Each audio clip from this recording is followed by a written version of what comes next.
so that hopefully by the time a coachee gets to you, Emily, though I'm sure you still talk to them about what coaching is because they always have questions, they've got some of this base understanding of why they've been selected. What is this program?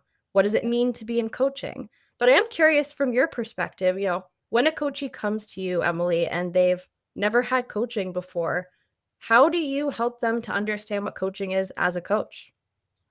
Yeah, it's a good question. So, for instance, just last week, I had a person who had never had coaching, but she and I were talking about we both played basketball. And so that was easy. It's like, okay, you take your basketball coach in that model where someone is like, hands on knees, like watching you from the sideline and saying, all right, you're good at shooting, your passing needs some work, all of this different things.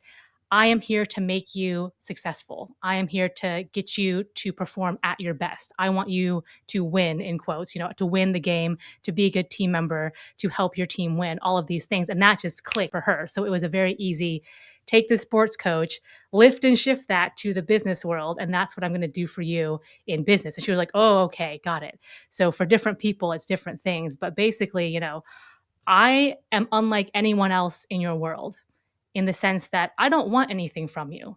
I just want you to be at your best. And that is my job. And that will entail encouraging you and supporting you and motivating you and also challenging you and sharing some observations where, hey, you've said that your goals are this, this, and this.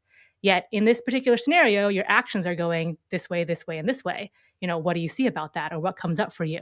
And just those types of things. But it's all from the foundation of trust and safe space. And I am here to make you best. That's the only reason I'm going to say or do anything in these sessions with you.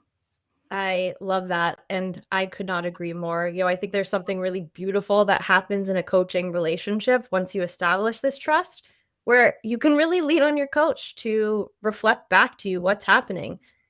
Sometimes I'll be in a conversation with my coach and I will have convinced myself of something and I'll be talking about it and what the problem is. And she's saying, well, you're saying this. Last week you said this.